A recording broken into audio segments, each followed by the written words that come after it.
Queridos irmãos e irmãs, celebramos neste domingo a solenidade da Assunção de Nossa Senhora. Dogma que foi recentemente proclamado. Papa Pio XII o definiu solenemente em 1950. Porém, qual é a natureza de uma definição dogmática? A Igreja apenas define um dogma quando, diante de uma contestação, uma verdade de fé divinamente revelada precisa ser reafirmada. Por exemplo, se não houvesse a crise ariana no século IV, a Igreja não teria definido dogmaticamente a doutrina da divindade de Jesus Cristo. Ela o fez porque havia hereges que a negavam. O mesmo nós podemos dizer em relação à Assunção. Porque com a onda cética, o cientificismo exacerbado, com a tentativa da chamada desmitologização da fé, havia quem negasse a Assunção de Nossa Senhora e a tratasse apenas como uma espécie de metáfora, de mito.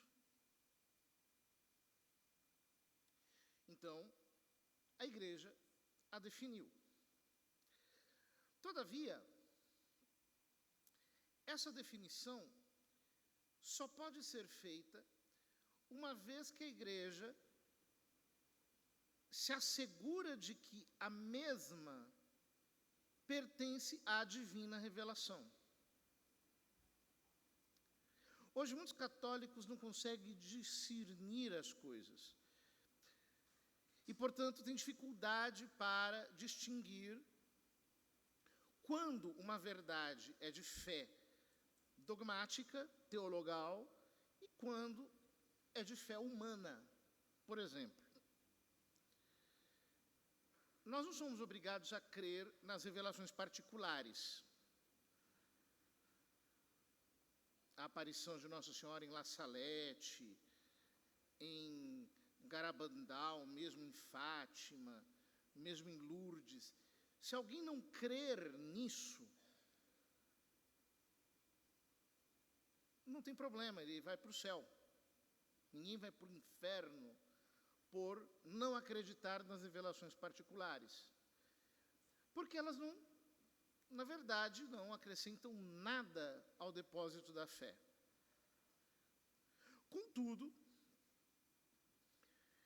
existe um conjunto de verdades em que nós somos obrigados a acreditar, senão nós colocamos em descrédito a divina revelação. E a Assunção de Nossa Senhora pertence a esse conjunto de verdades. Verdades que estão divinamente reveladas e, portanto, são, como nós dizemos em teologia, de fé teologal. O que significa dizer fé teologal? Fé divina. Eu creio porque Deus o revelou. Então, vem a pergunta. A Assunção de Nossa Senhora é uma verdade de fé revelada? Uma vez que não aparece nas Escrituras nenhum tipo de narrativa da Assunção de Nossa Senhora, essa é sempre a objeção protestante. Eles dizem, onde é que está a Assunção na Bíblia? Onde é que está o purgatório na Bíblia? Só que o problema é o seguinte, quem é protestante é você. Então, para você que é protestante, é necessário que haja tudo dito ali na Bíblia. Eu sou católico. Eu acredito que a divina revelação está contida nas Escrituras e na tradição. E quando nós olhamos para a tradição da igreja, o que nós vemos? As primeiras menções à solenidade da Assunção de Nossa Senhora são do século V. Logo quando a igreja já estava estabelecida depois do período das perseguições. Lembremos que as perseguições cessaram no século IV, e a partir do século V, nós vemos em diferentes partes do mundo, no Oriente e no Ocidente, festas da Assunção de Nossa Senhora com nomes diferentes. Nós temos, por exemplo, a festa da Dormição de Nossa Senhora, celebrada em Jerusalém, a festa do Trânsito de Nossa Senhora, que é a mesma coisa. Trânsitos é o traslado, o transporte. Também, no mesmo período, no Oriente, entre o Oriente e o Ocidente, na Turquia, por exemplo. E nós temos no Ocidente a festa da Assunção de Nossa Senhora. Ora, é impossível que no século V, havendo essa celebração já tantos lugares diferentes, que ela não seja de origem apostólica. Por quê? Não faz sentido algum que os padres da igreja pregassem sobre algo que eles estão ali criando naquele momento. Ou seja, eles se referem a um período anterior, aquilo que já está estabelecido firmemente, aquilo que já é crido firmemente por toda a igreja. Notem que nos primeiros séculos, nós não podíamos falar claramente de muitos dos nossos dogmas, porque os pagãos não compreendiam, e mesmo os cristãos vindos do paganismo tinham dificuldade em entender. Por exemplo, a doutrina da Eucaristia. Os pagãos consideravam que nós éramos antropófagos, e houve várias acusações de que os cristãos comiam crianças, comiam carne de crianças, porque não entendiam a doutrina da Eucaristia. Assim, todas as doutrinas relativas a Nossa Senhora, numa cultura politeísta, em que havia tantos mitos que poderiam se confundir com a fé, foi muito lentamente sendo exposta pelos padres da igreja, para que não se criasse nenhum tipo de mariolatria, para que Nossa Senhora não fosse adorada, para que ela fosse vista na justa dimensão que ela tem, como mãe de Deus, como a criatura mais perfeita, mas não como deusa. Ela é tão somente uma criatura. Ora, dito isso, cabe-nos analisar com a nossa inteligência a divina revelação.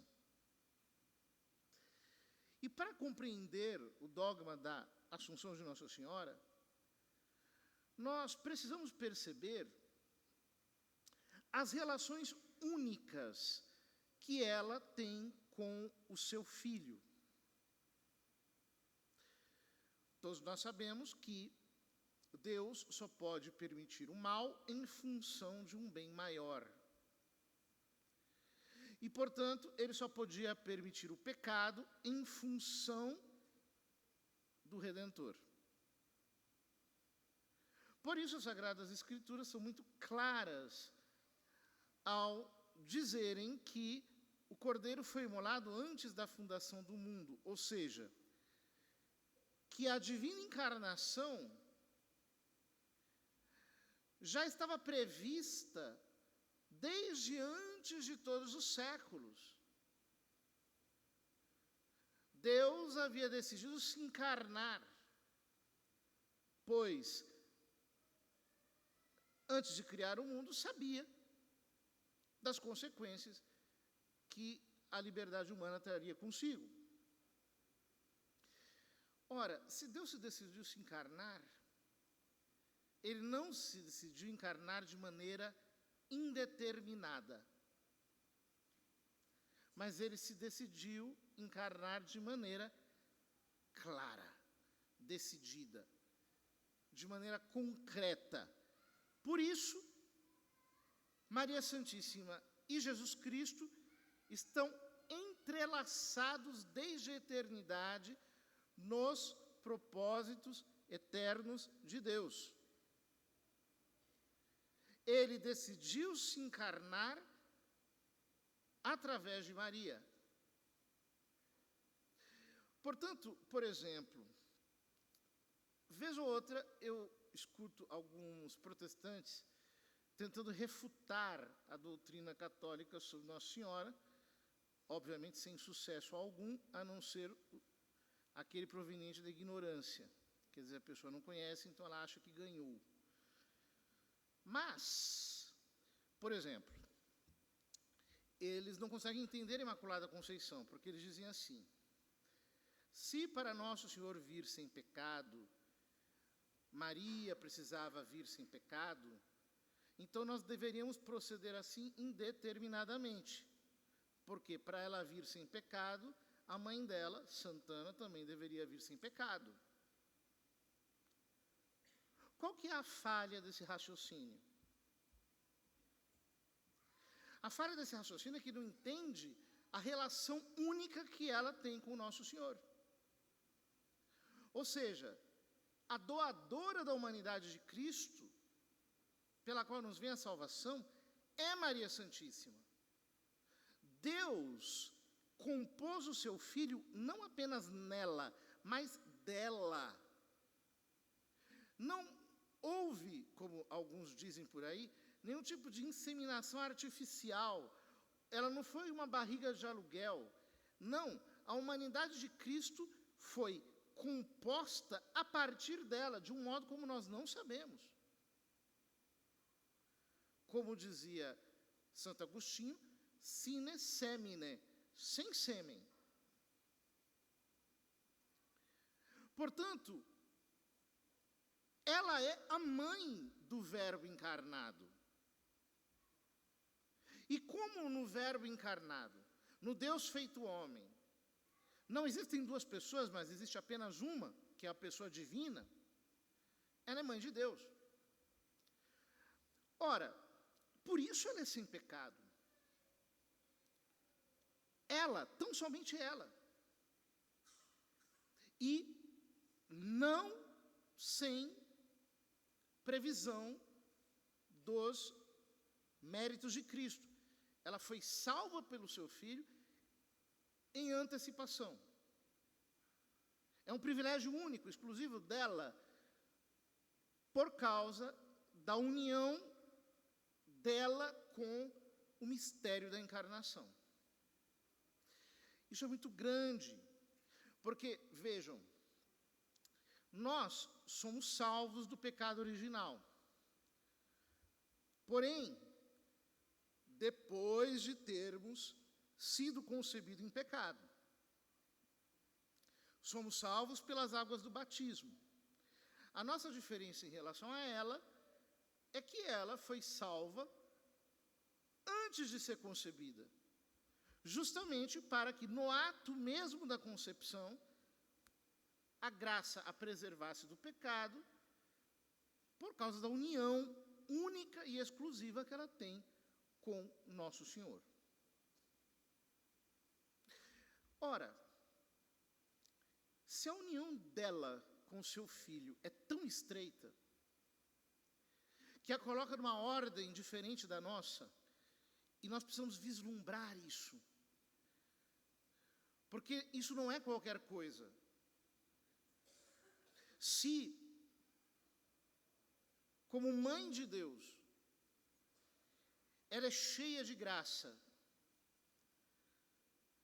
ela não tem um pecado original, e nenhum pecado, mais do que isso, ela tem a plenitude da graça. Então a sua alma é totalmente tomada pela presença de Deus, pela graça divina.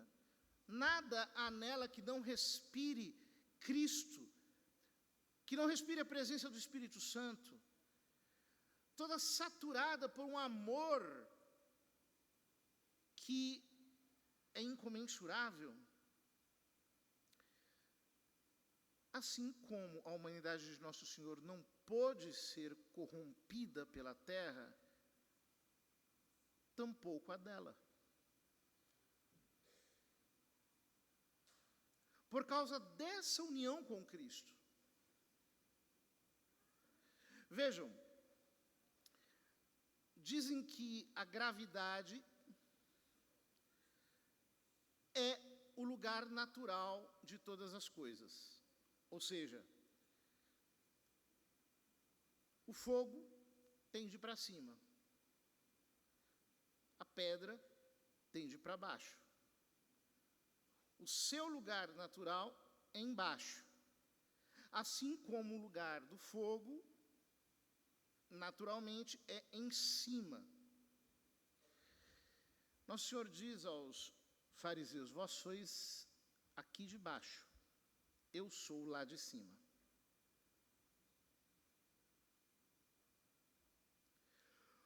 Tamanha santidade da alma santíssima de Cristo, da sua humanidade, tamanha santidade de Maria Santíssima, que nós podemos dizer tranquilamente, assim como ele é lá de cima, ela também é lá de cima.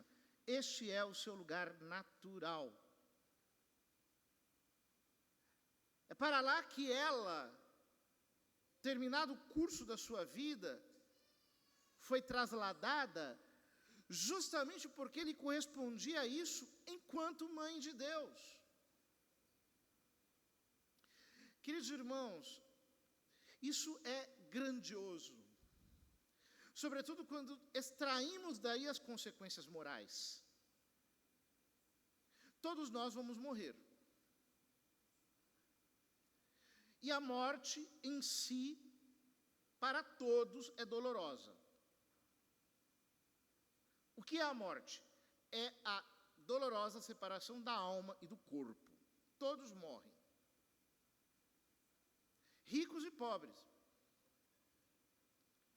Você pode ser um bilionário, se chegar a hora da sua morte, terá de morrer. Não há dinheiro que compre a vida. Ninguém pode comprá-la para nascer. E tampouco ninguém pode comprá-la para não morrer. Porém, nós somos pecadores. Nós somos marcados, portanto, pela morte dos pecadores. Uma morte que é dolorosa. Ela, diferentemente de nós, foi subindo de cume em cume, de plenitude em plenitude, de sublimidade em sublimidade, num amor cada vez mais intenso, difuso, num amor cada vez mais forte e lancinante, de tal modo que nós podemos dizer, sem nenhum medo de errar, que diferentemente de nós, que morremos de dor, Maria Santíssima morreu de amor.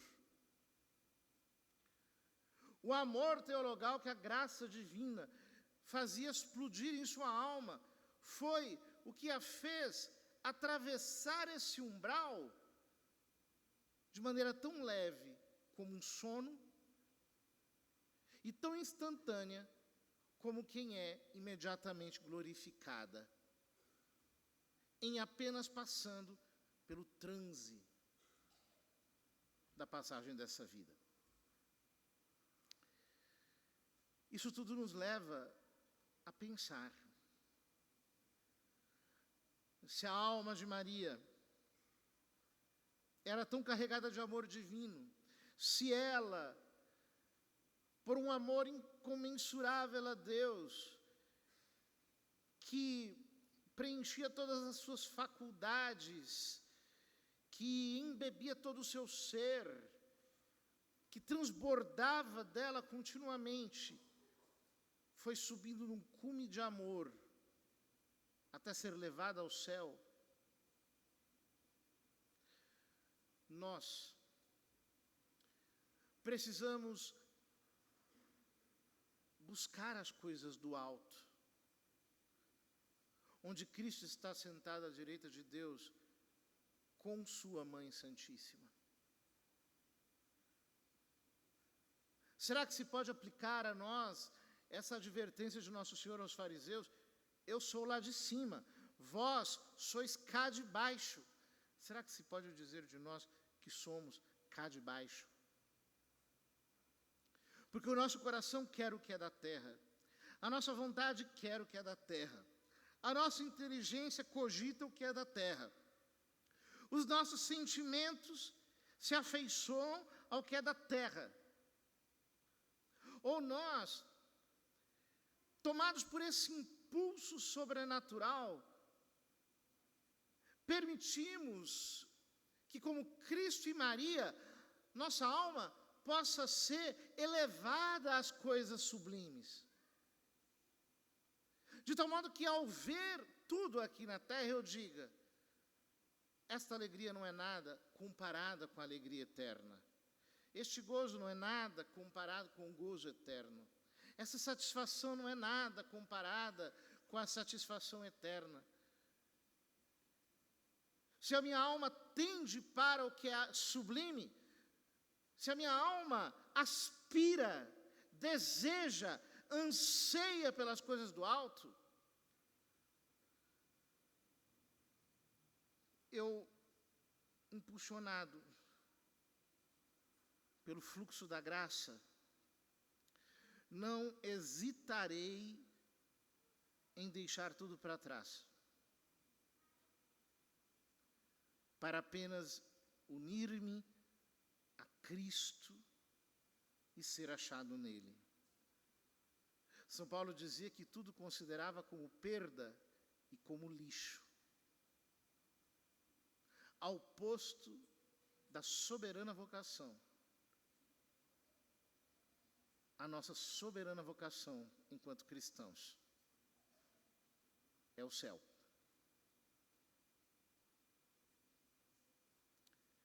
Porém, há uma escolha a ser feita. Nós precisamos discernir em nosso coração e tomar uma decisão.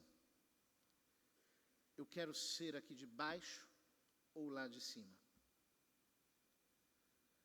Que ao vermos Nossa Senhora subindo aos céus, nós tomemos uma resolução séria, a resolução de sermos lá de cima, de sermos atraídos e arrastados por esse mesmo impulso de amor que a fez completamente arrebatada às alturas do seu Filho.